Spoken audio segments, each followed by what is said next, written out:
Time to clean.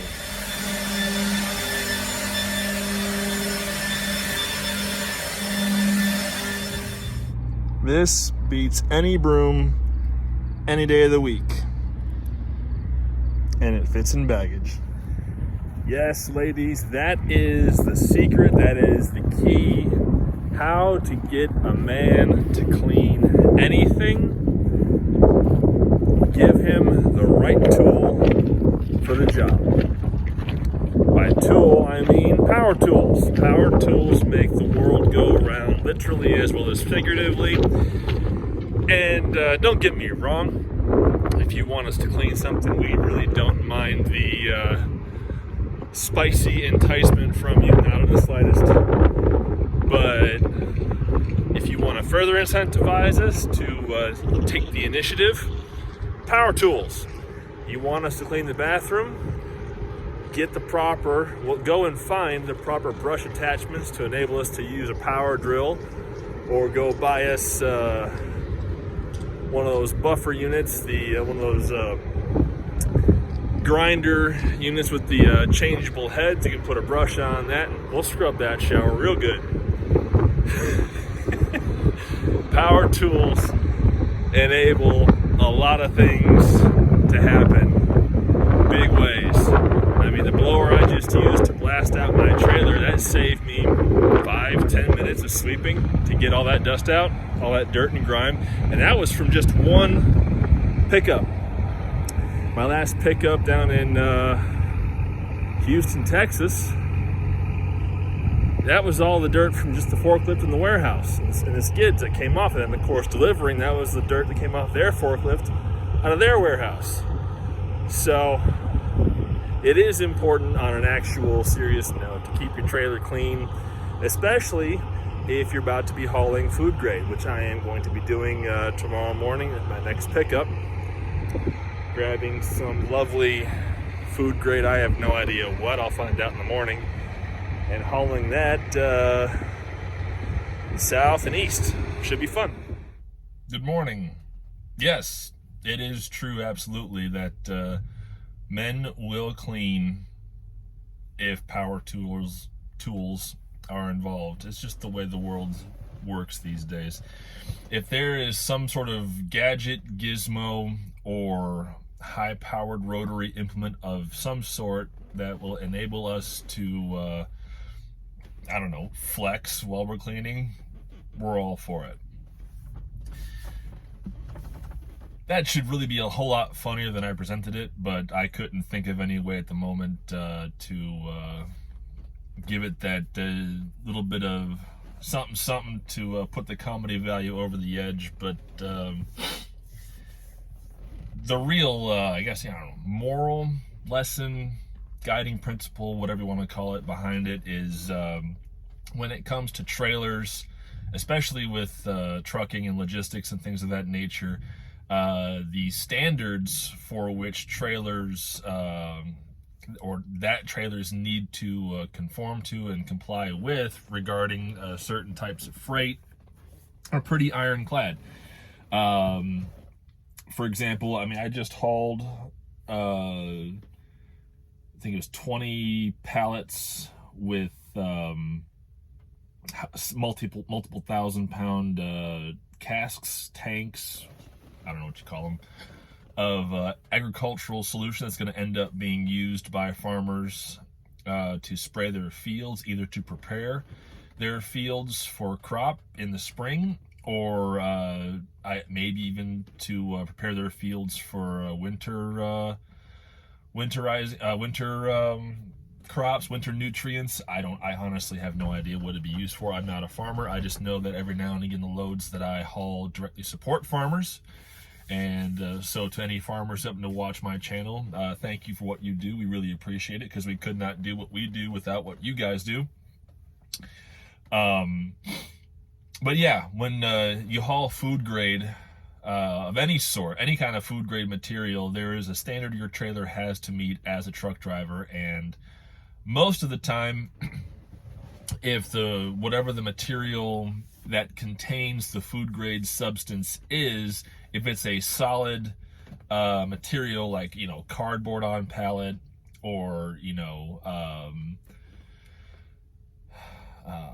plastic totes, or any other material where it's a solid or mostly solid material between, or more accurately, a solid rigid material between the food grade product and the trailer itself. You can get away sort of with having a little bit of flotsam and whatnot in your trailer. Like, shippers are probably not going to complain about a couple pieces of broken pallet floating around your trailer, as long as they're not huge.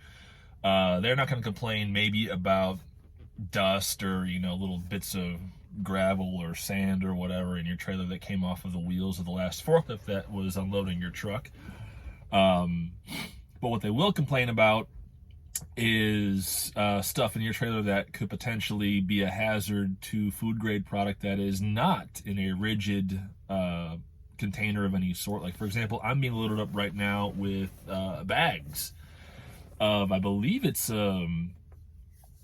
lentils, I think. I don't know. I need to look at the bills. They're still loading me. I'll know what I'm loading when I actually get the bills of lading, when loading is complete.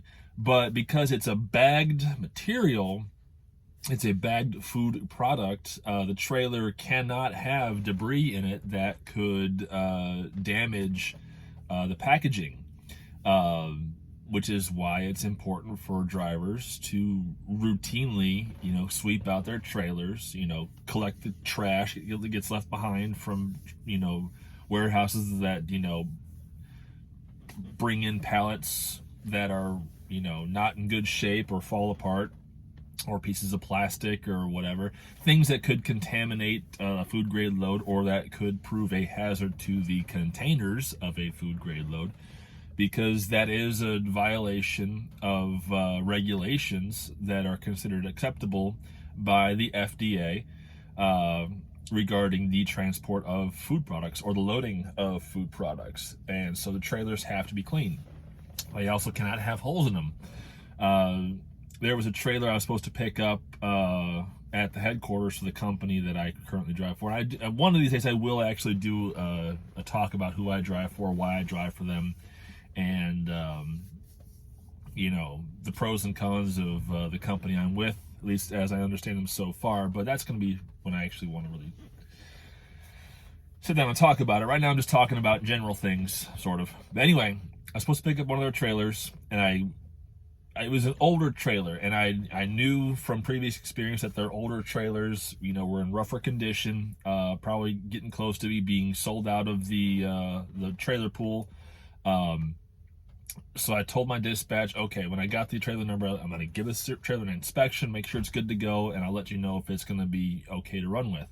So I check it out. Tires were okay. The frame was okay.